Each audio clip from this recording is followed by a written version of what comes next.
disruptions efforts. She spent the last 3 years at Facebook as an investigator and analyst, identifying, tracking, and disrupting coordinated I/O campaigns with a particular emphasis on Russia and Central and Eastern Europe. Mona El-Swah is a researcher at the Computational Propaganda Project within the Oxford Internet Institute. She focuses her studies on political communication, social media, and digital copyrights. James Shires is an assistant professor at the Institute for Security and Global Affairs, Leiden University.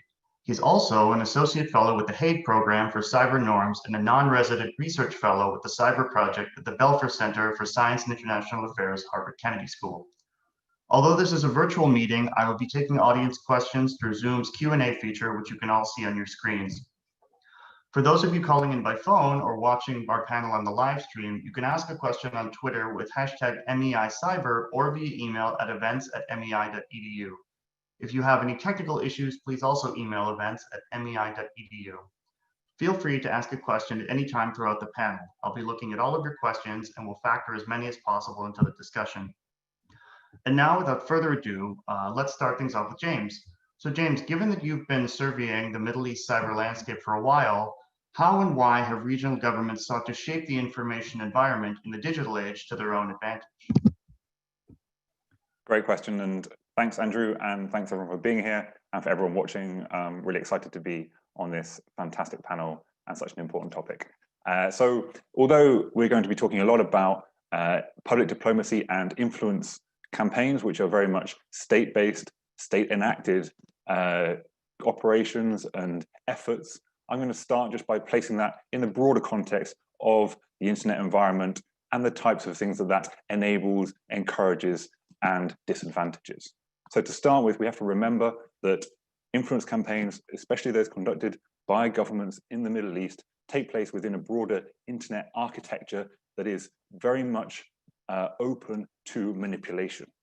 Right? And this internet architecture is not only available for political manipulation, but is designed to enable manipulation for advertising, right? To enable companies to in a very targeted way, collect data and serve adverts towards whatever audiences, whatever populations they choose, right? This is an entirely legitimate form of manipulation, but it is something that underpins the internet architecture more generally, and something that can be used or taken on board by governments to conduct influence campaigns.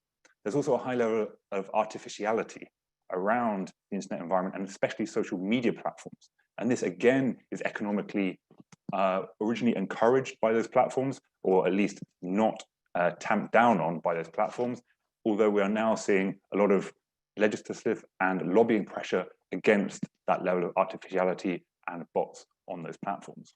So to really work out what's going on in the Middle East around influence campaigns and public diplomacy, I want to put it into three very simple terms. First, the internet and social media enable greater visibility. This is for governments into the views and opinions of their own populations, but also worldwide into areas that often are very difficult to understand or even get access to. For example, ongoing conflicts in Syria and Libya are highly mediatized. Right? They are all over the world, and you get both observers and actors getting involved in these conflicts from all around the world. Right? These things are very visible, and governments seem to understand much more about their populations, their views and preferences than they did previously. However, with that visibility comes doubt about whether what you're seeing is really what you're meant to be seeing, or whether it's been designed to project a certain view to a particular audience. Right? And this doubt is really encapsulated most in the idea of disinformation. According to the EU, verifiably false information that is disseminated, especially over social media and internet platforms. And finally, once you have visibility and doubt, you have complexity.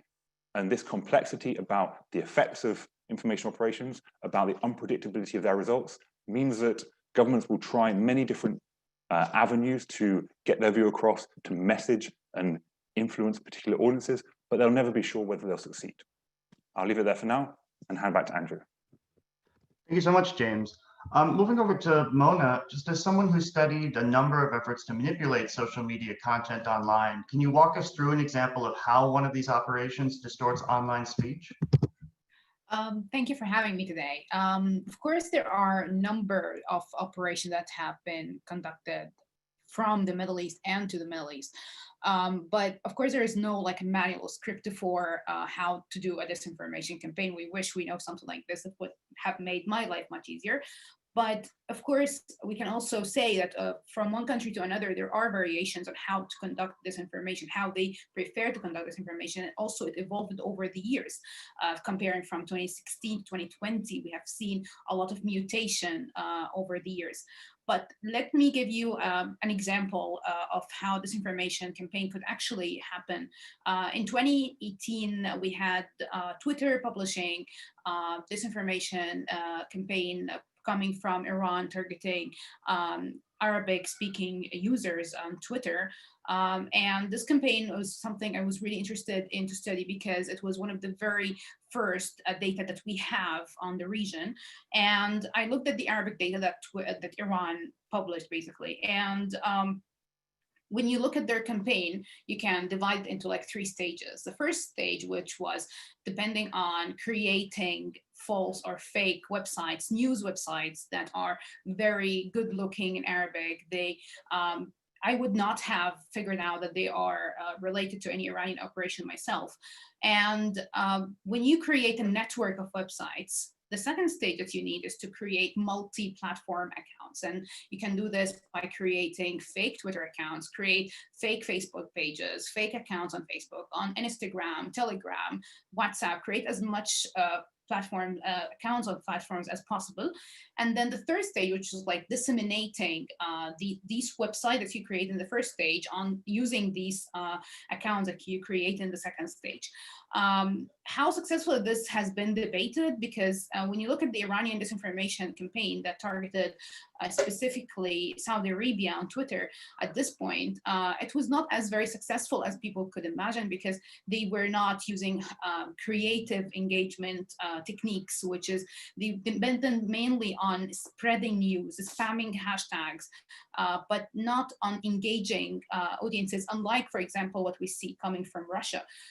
So they impersonated news outlets more than Arabic users on Twitter, which other disinformation campaigns have depended on. And we have seen disinformation campaigns impersonating journalists very creatively, like creating these fake accounts of journalists who speak English and talking to the international community. So again, let's remember that we don't have one technique, but they keep it changing. And unfortunately, we are so slow in the way we understand them. They are so fast. The bad actors know how to do the business. And unfortunately, we have many obstacles, which I'm sure we're going to talk about later. Yeah, or maybe if you could just mention briefly, what are some of the main obstacles that researchers face in trying to analyze these kinds of influence operations? There are so many, actually. So let's start with the fact-checking tools that we have in the region. We are having so limited techniques and tools and institutions that are keen to do fact-checking. I can actually like name them, maybe like 10, maybe at most, that are covering the entire MENA region. If you look at maybe even Facebook and how they do partnership with fact checkers in the region, you only have 2 institutions, Fatabayano and AFP. That's it, period. In comparison with something like in the US, where they have like partnership, I think, with maybe 17 organizations. So this gives you like some sort of hint of how less effort that we are having than comparing to something like in the US. And also, so this is the first problem, which is the lacking fact-checking techniques. The second problem would be like we get less data than comparing to something like in the US again. Researchers here, platforms give them less data. We can see examples from, for example, from Tunisian elections, where civil society wanted to monitor the elections. They couldn't do it properly because they had less access to data compared to something like in the US again. Less access to CrowdTangle, less access to the ad library on Facebook. So we know less. And the third thing is that there are less researchers doing this in the region for so many reasons. One of them may be censorship, maybe also lack of resources, lack of fund. So these 3 elements are the main obstacles. However, of course, there are other geopolitical obstacles, but the most important one for me would be like accessing data. If you don't have data, you cannot understand what's happening on the platform. Thank you so much. Now, Olga, given the considerable amount of online activity you've analyzed in the course of your work at Facebook, what are some key distinctions we should be making in terms of categorizing, analyzing, and understanding online manipulation? Yeah, thank you so much for having me and for the question. I'm sort of wearing two different hats today in a way. I'm kind of the academic nerdy professor, but also the practitioner at Facebook. And so you'll know the difference when I get a little bit pedantic about linguistic distinctions.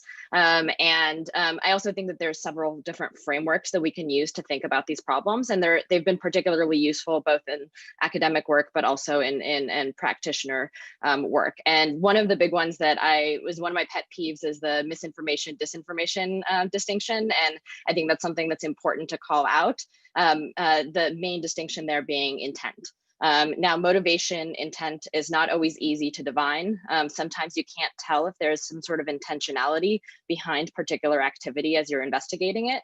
On top of that, activity can be financially motivated or politically motivated. It can be on behalf of foreign actors or domestic actors, government actors or non-state actors. And so there's a number of different distinctions and areas that sort of help in the analysis of these types of operations. And that's one of the reasons why, because the complications around those types of terms, that the term that many of us in this space use, but also at Facebook, is influence operations, because they fall into the broader category of what an influence campaign is. And as this panel title hints, there's also this idea of a difference between overt and covert influence. A lot of the things that Mona's talking about, that we've been talking about here, sort of fall into the covert, inauthentic, deceptive category. But then there's a lot of areas in which state actors will engage in overt influence, where they will show their hand, show who is behind the activity. Sometimes that's through state-controlled media outlets or just through overt engagement by politicians. And so making those distinctions between the sort of inauthentic and covert activity and the overt activity also is pretty important. That's why also this panel's title has the word public diplomacy in it.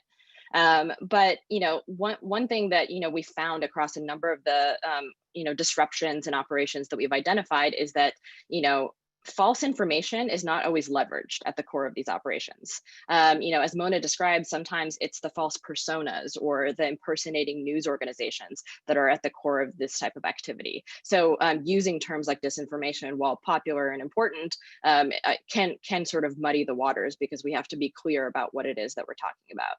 And in that regard, I think one really useful framework to use is something that was coined by Camille Francois at Graphica.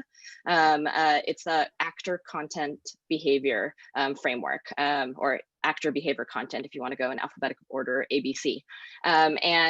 She's someone who's written extensively about these types of operations, and I think it's a really useful distinction. The actor piece being who is behind the activity. Behavior, we have policies at Facebook around inauthentic behavior, like coordinated inauthentic behavior policies. And a lot of that's important because it's focused on sort of the tactics, techniques, and procedures, TTPs, of the actors that are engaging in this activity, rather than who they are. It doesn't matter whether you're a domestic actor, a foreign actor, financially motivated actor, politically motivated. If you're engaging in coordinated and inauthentic behavior, you can still be sort of liable under this policy. And then the last piece is the content piece. And I know that there was a panel earlier on some content moderation as well. And I think, that distinction is particularly important as well. As I said, some of the operations that we've disrupted weren't necessarily leveraging false information. And so when actors engage in false information, in disseminating false information, that can be removed or enforced against under a different lever. And I think it's important not to use, a hammer for every single problem, because then all of them become nails, right? Sort of that commonly used cliched phrase. The way, platforms like Facebook, and I can speak only really for Facebook, identify and disrupt this type of activity is through looking at these types of behaviors, trying to identify what is a coordinated network. Is there sort of a core piece of inauthentic accounts there? And then the cool thing that can happen is, in addition to actually disrupting the networks and taking them down, you can continue to track the same type of actors to see what they're doing. That can feed detection at scale of more types of inauthentic activity in the region, inform product design, because if someone's taking advantage of the same kind of vulnerabilities over and over again, then that can actually inform future work. One last thing that I'll say is, in terms of trends that we've seen in investigating in the Middle East, North Africa, and Gulf region, is, we've disrupted networks from Iran, Saudi Arabia, United Arab Emirates, Israel, Tunisia, Egypt, Iraq, just to name a few. And the sort of three trends I'll call out are influence for hire, is something that we've seen quite a bit. Firms that are engaged in this type of activity, domestic targeting, and sort of regional specific targeting. And then, as Mona mentioned, this masquerading as local news organizations. Wonderful, thanks so much. Turning now to Aliyah, given that the United States is both home to most of the world's leading social media firms, yet also a close security partner to many governments in the Middle East and North Africa, including many that have been accused of online influence operations, what policy interventions from the United States might realistically try to curb some of this activity? I would say I'm really glad that there's increasing attention on these campaigns by US partners, because there's a confluence of interests, and all of these actors that are conducting these online influence campaigns benefit from the same sort of behavior. So I do think that the US should perceive the threat the same way, whether it's a foreign actor like Russia intervening in the Middle East, or whether it's a US partner like Saudi. And I think it's important to set those standards in an even-handed way and treat those actors in the same way when we're dealing with this. So we, as a few of the other panelists mentioned, we need to label those influence campaigns. And I actually checked just before this panel for some of the local media outlets, and there's very inconsistent labeling on platforms like Facebook. So they might label platforms like Iran and fact check them, but they don't necessarily do that if it's a Saudi outlet or Qatari outlet that is also promoting not necessarily true facts. So we need to work on that. There's some efforts to increase, I believe, Facebook and other social media platforms labeling resources in the Middle East in the same way that they would in the United States, but there's not nearly enough resources or attention dedicated to that. We're not holding them to the same standard that we would in the US, which frankly is still not high enough even for our own interests. At the very least, I'm really troubled by US partners targeting US organizations, especially human rights organizations, who are countering their interests. We've seen a lot of online campaigns directed at organizations like Amnesty International.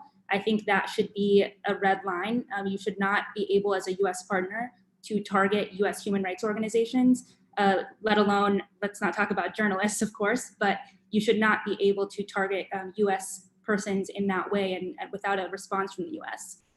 So I think that we do need to direct a lot of diplomatic and economic resources towards enforcing those standards evenly across the region, whether it's US partners like Saudi Arabia or again, like Russia.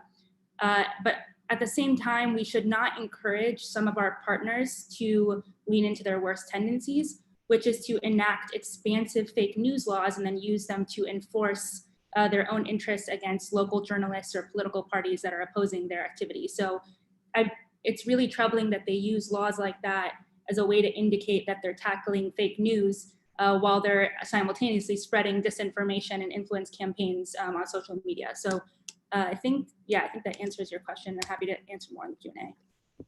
Yeah, wonderful. We've had a couple of questions coming from the Q&A, so just to get the ball rolling further in discussion, maybe starting off with one question, sort of building off a question we have from Whale in the Q&A for both Mona and Aliyah. And the Whale's asking a bit about, given the challenges that the media environment in the Arabic-speaking world is facing in general, what are some of the best approaches that either government policy or citizen activism might take in order to encourage more sort of free discourse online, or efforts to combat some of the misinformation that we've seen? I mean, maybe Mona, if you could start. Sure. Yeah. So the problem in the region is that we have less free media or less impartial media, I would say. And there are so many reasons for that. I don't think we have the time or energy for this. Like I always give the example that we have a lot of RTs in the region and we have less of a CNN version. If this can make the comparison much easier.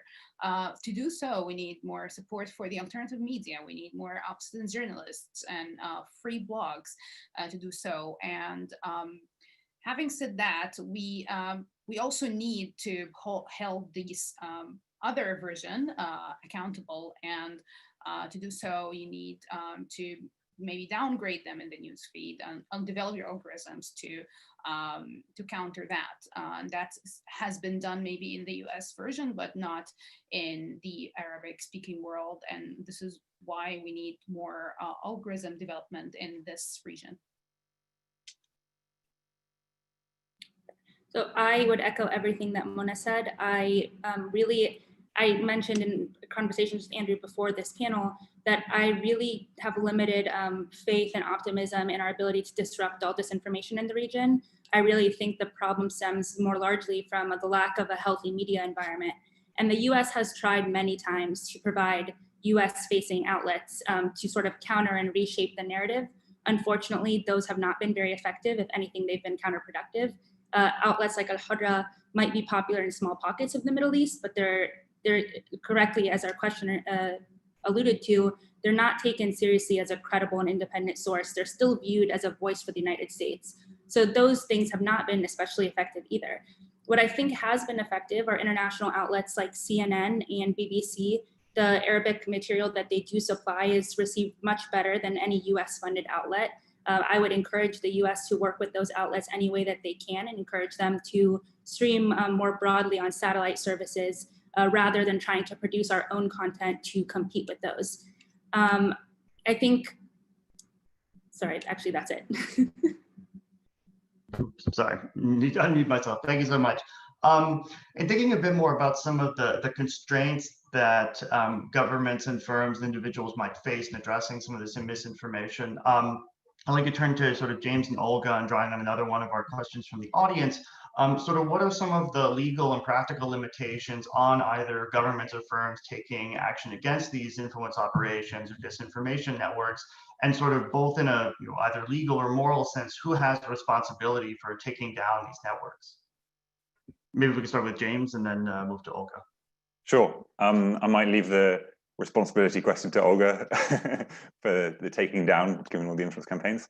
I'd want to emphasize what Alia was saying about the difficulties with coming up with good regulation on these types of influence campaigns and implementing it appropriately.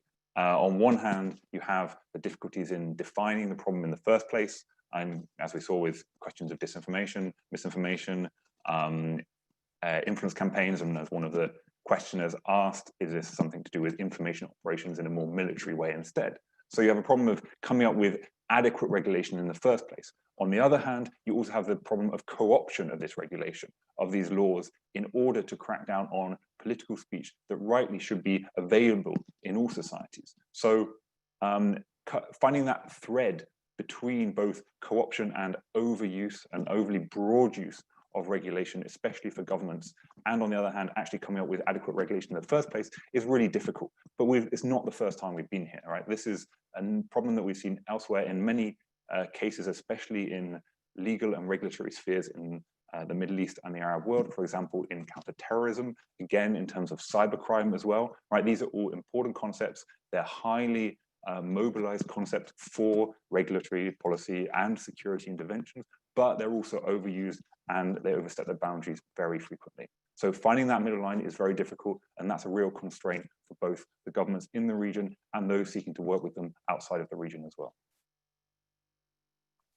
Yeah, and I can sort of go off of that and take the second question in terms of responsibility. I think from a very practical perspective, if you're the platform on which someone is operating, you're kind of the only one that can actually disrupt that network, right?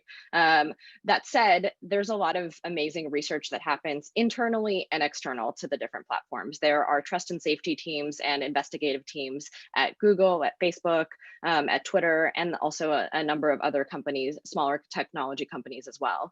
And they do an amazing job of, conducting these types of investigations, learning about all these tactics, techniques, and procedures, and then trying to share them with one another. But there's also fantastic researchers like Mona and others that are outside of these platforms that can tip off to the identification of these types of networks, can find leads that investigators internally cannot, and also provide another context, global context, and linguistic understanding of these types of networks. And so in terms of the identification piece, I think it's kind of a whole of society approach. But there are roles for everybody to play here, right? James spoke about regulation, but there's also, literacy work that can be done on the ground in different countries around the world.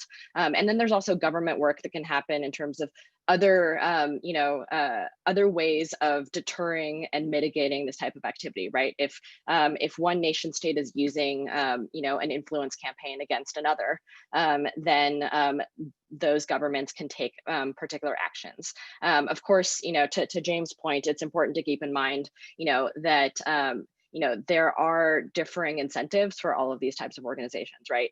Governments as well.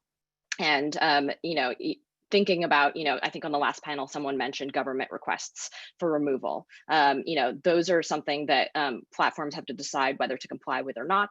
And governments can sometimes have malicious incentives to make those requests as well. Thanks so much. Mona, thinking a little bit on drawing on another question here from Charles. What are some actors in the Middle East and North Africa who've talked a little bit about effectiveness? Which actors have you seen have been quite effective, or at least somewhat effective in combining these more covert influence operations with overt messaging campaigns, state-run media, or so on?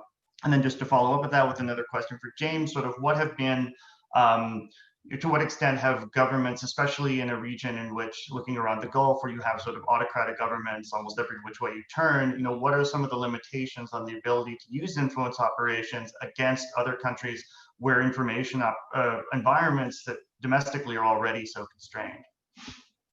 Yeah, it's a very good question. To measure the efficiency of disinformation campaign online, you need to measure how the reach of this campaign to users, and also we can know this part, but we cannot know how much they alter the public opinion or actually made an influence. And this is part us as researchers are very having a lot of methodological challenges in order to understand. So I cannot say specifically what like a name a specific country, like, oh, this is the best kind of disinformation campaign in the world. But let me tell you interesting example that I really liked, and it's an evil example, but it's really impressive in the way they did. In last year, and as far as I remember, the Israeli Israel-based campaign, let's put it this way, targeted Tunisia. And one of the creative tools they use is that they created a Facebook fake page that considered itself as a fact-checking Facebook page to help Tunisian discern what is right and what's wrong on news spreading online. And so they used the impersonated fact checker in order to spread this information in a very creative way, differently. So that's something that we haven't seen in maybe in the 2016, 2017, 2018, that this fact checking, impersonating is like a whole new level for us. And that's something. Also, we have seen now new trend where governments, they make deals with PR companies in order to spread disinformation campaigns across different platforms. That's something that we also have been seeing in the last maybe 2 years in the Middle East, and also not just in the Middle East, across the world. So that's also a new trend. I don't know in the next year what we're going to see, but we are going to the deep fake era, and this is something that we are going to have a lot of challenges when we study.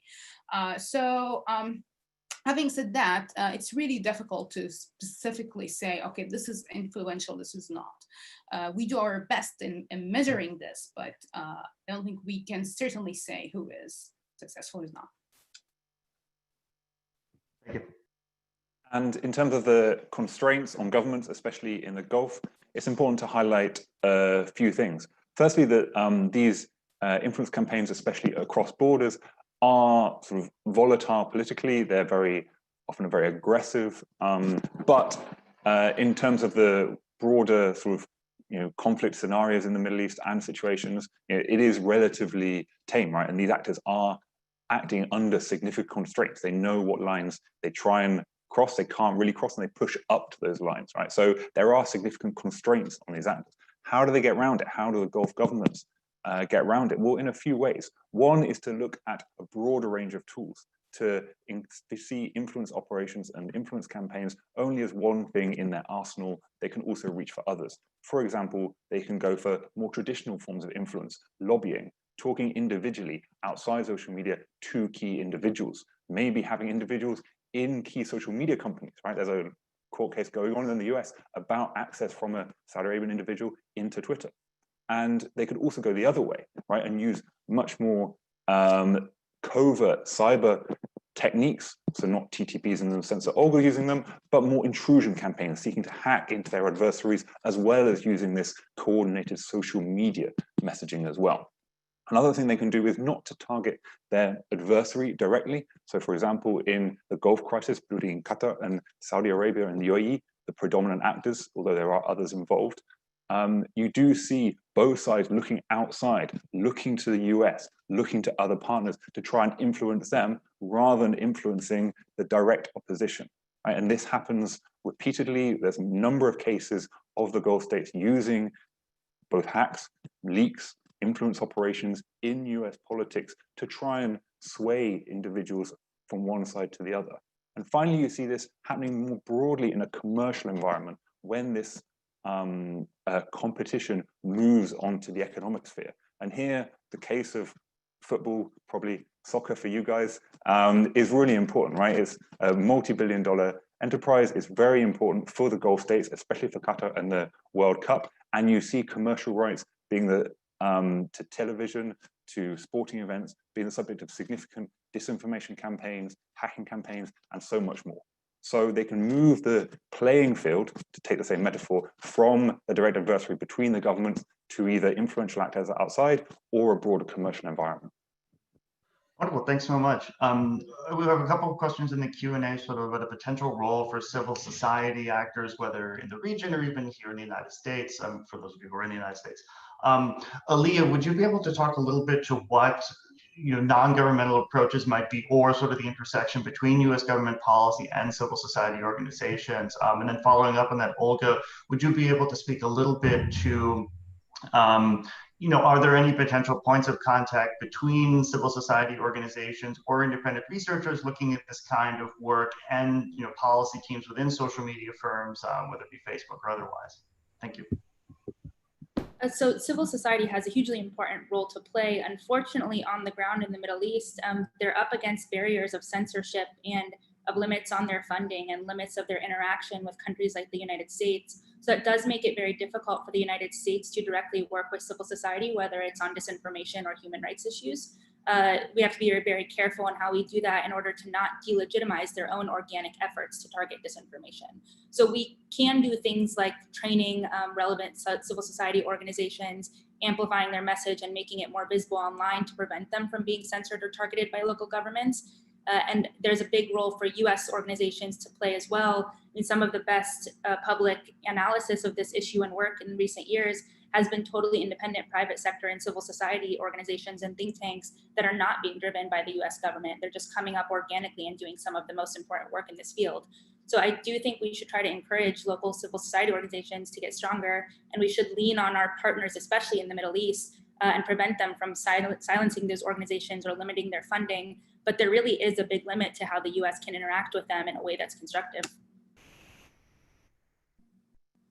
Yeah, and in terms of civil society engaging with platforms, it's been, a pretty fantastic resource over the last few years. As someone who was an investigator, but is also a policy person now, I've engaged quite a bit with researchers when I was focusing on investigating Russian campaigns, for example. Quite a few researchers that exist in the disinformation space were extremely useful having a back and forth, as an investigator with a researcher to be able to share findings and exchange ideas.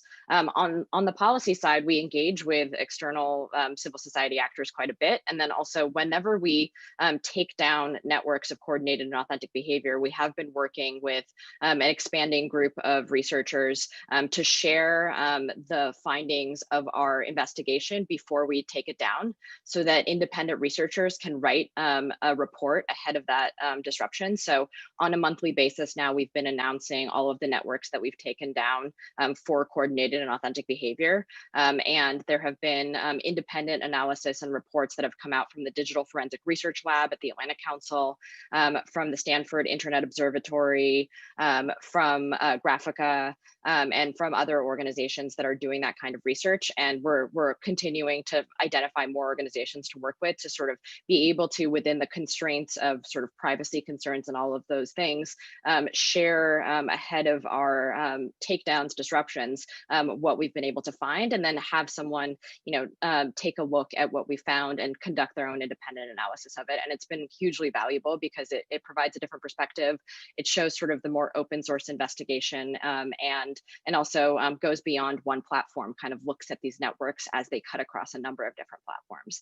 The other thing I'll say, which sort of addresses another question on the Q&A, is about public diplomacy and the distinctions between that and these sort of illegitimate networks. And that's another area that, we've worked quite a bit with external experts on media capture, and talking, last week on Thursday, we announced, as Facebook and other platforms have done similar actions, an effort to label state-controlled media outlets. As I mentioned before, you don't want to use the same hammer for all sorts of problems within that actor behavior content framework. This is an actor-based enforcement, and so it provides more transparency to people about where they're getting their information from, if it is coming from a state-controlled outlet, and so that they can see that. And that's something that we engaged with over 65 media capture experts from around the world, including many from the Middle East and North Africa as well. And so that's another way to engage with civil society. Wonderful, thank you. Sort of a joint question for Mona and James, again, drawing from the Q&A. To what extent do we see the most of these influence operations on social media websites? I know that the biggest problem in any kind of cyber operation is attribution, but to what extent have these been sort of plausibly linked back to state actors? And so the broad narrative of the past few years has been sort of state-led influence operations in the Middle East and North Africa. But have we also seen considerable activity from sort of non-state actors, be it private firms, sort of political factions or political parties within countries?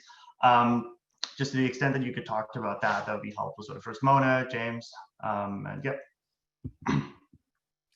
Yeah, we are seeing it more and more than usual, but let's get back to what we have been discussing, which is like similar operations, a covert and overt kind of thing. Like we have been having like channels that are doing becoming the mouthpieces of their government since forever, since maybe with the inception of satellite in the region.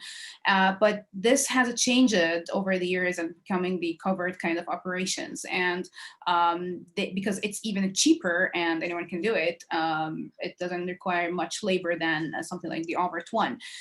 So we can see more of this, and it's getting more professional over the years. I also want to highlight something that maybe I haven't talked about, and maybe none of us have talked about, which is a kind of patriot trolls that do exist, and specifically in the region where there's a lot of political tension, where they also spread the kind of, they amplify the disinformation, they defend their countries, even using disinformation like the state pact. When I analyze Iran, and also I want to highlight that Iran is not the only one in the region that does this, a lot of countries that do that. When I analyzed Iran, when I saw the website, there wasn't just one website, there were plenty of websites that are falsely registered. I could not trace back to who is behind these. And it took me out of without Twitter telling me that this is Iranian-backed operation, I wouldn't have made the link. But there are a lot of things that are happening, and it's really difficult to say, okay, like there are maybe like 10% of the websites online are fake. I cannot say such a thing, but I can tell you that there are a lot of things that are fake that's going on social media and on the online sphere in general. And our role as researchers is try to do so, to highlight things for users, but also we have to train users to fact check on daily basis, because the number of things are going to increase over time and we cannot stop it, but we need to train people to learn how to discern what's really true, what's fake. I hope this answered the question somehow, but I will leave it to James. Hopefully he will back me up. Thanks, Mona, that's great. I'll just add a couple of other things. First, to say that putting aside the patriotic trolls, the sort of mass public mobilization of public opinion in favor often of regime or government elites or certain avenues of opinion, putting that aside and focusing purely on the market and these sort of influence for hire companies that Olga mentioned right at the start that we've now returned to. I'm really glad we returned to it.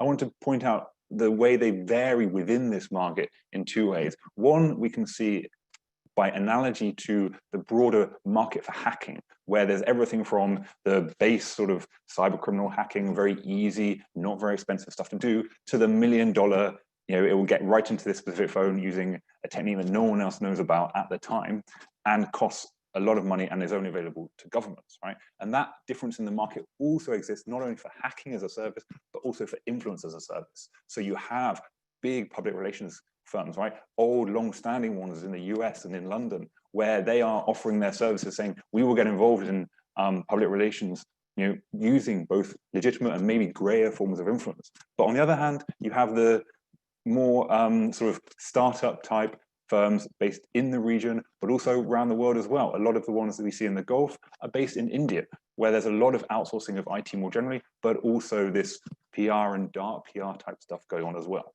The other way we can separate the market is in terms of activity rather than actor. So there's a lot of activity in terms of dissemination of this material, right? In terms of doing the data analytics. What audience do you want to reach? How do you reach those audiences? How do you segment those audiences? And then it's also in the content production. Some firms get involved in everything. They start with the content, then they try and measure how effective it has been. Some firms only do a little bit of it. So we can also segment the market for influence for hire along this idea of production and dissemination as well. If I could chime in really quickly on the attribution question, because I think it's a really good one. I think one of the things that I found really challenging working in the sort of influence operations space is that people are quick to attribute. And I think, James has spoken a little bit about, the overlap and intersection with the world of information security. And a lot of people that are investigators in this space tend to come from that background. And the interesting thing there is when there's a hacking campaign, one of the ways to attribute or to try to attribute is based on sort of the geopolitical desires of the actor in question. That's a lot harder to do in a space that is all about political speech, because then you get into this area where you have legitimate political speech and people engaging on topics that they care about, political trolling, as Mona mentioned. And so it gets a lot harder to attribute just based on that. You have to think about things like location, but that can also be spoofed. And that can also be, when it's for hire, it can come from a number of different places.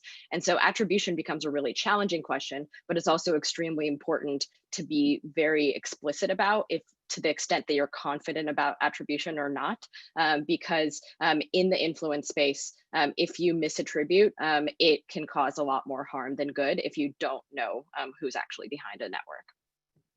Thank you. Just sort of a broad question on recent developments for Alia and Mona. For Alia, what sort of developments have we seen in U.S. policy towards this, or sort of U.S. policymakers that you've engaged with this? Like, to what degree is there like a more fine-grained understanding of what these influence operations look like, particularly regions of the world that are in English-speaking, and sort of how has U.S. policy towards this changed over time? And then also, Mona, to what extent do we see evolution in terms of the platforms that individuals are using in the Arabic-speaking world. Whether in terms of people, new generations just taking up new platforms that I don't understand at all, like TikTok, or people leaving platforms like Twitter that they feel have just become unusable as a means of expressing themselves due to censorship or due to manipulation, and instead are turning to private forms of communication like WhatsApp. So as we kind of mentioned in the invite, this area of competition is not at all new to the United States. This competition for influence has been going on for decades in the Middle East. It used to be that it played out much more in TV and radio stations. And now with the advent of the internet, it's shifted a little bit, but those areas do all blend together in the Middle East.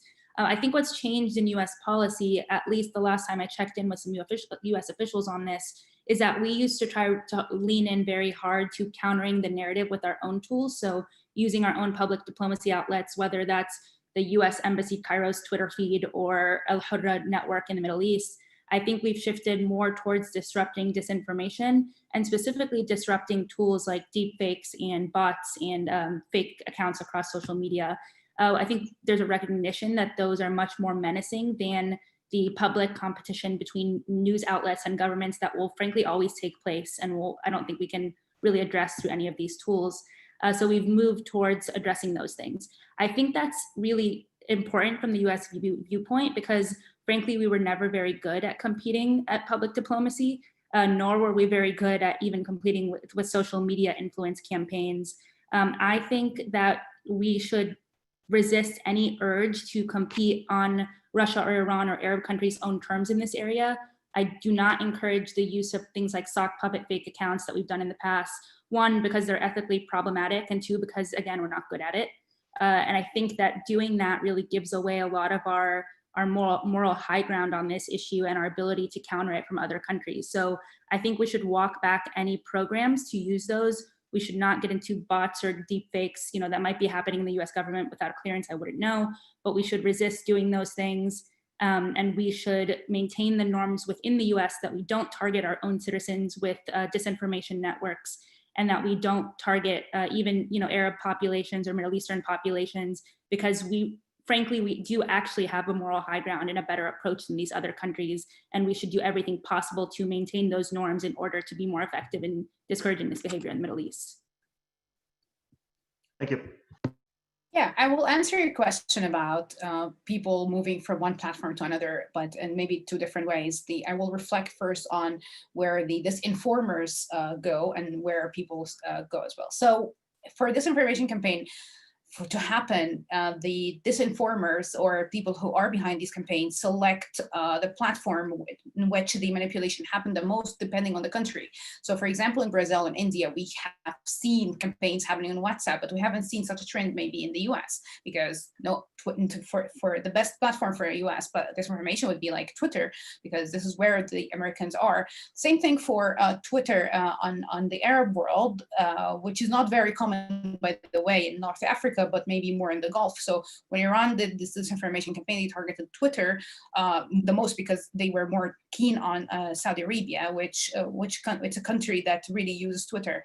But if they were doing it for other countries in North Africa, that wouldn't have been the platform.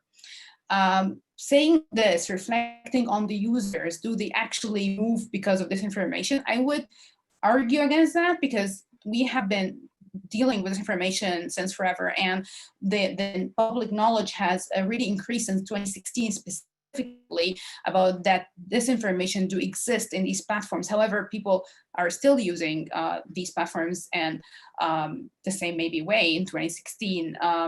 So I cannot say that people are really shifting because of the existence of this information. However, people might shift because of censorship, because they cannot say their real opinion. And we can see that for instance,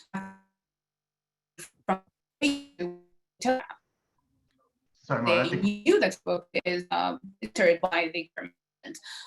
So they had to move to other organized. So saying this, I cannot, however, say that people move because of the existence of this information. That's unfortunate, but this is how we deal. But they move because of other reasons, which is safety. Thank you. Thank you so much. Well, thank you everyone who's joined us, and thank you to our speakers for an excellent panel, and as well to our international audience for joining us. We need to end promptly in order to let everyone join the conference's next session, which will examine cyber warfare in the Middle East, and which will begin right at 1:30. You'll find the link to join the next session in your chat boxes, and thank you all again. Thank you so much. Thanks, Andrew. Thanks, everyone. Thank you. Thanks very much. Thanks, everyone. Cheers.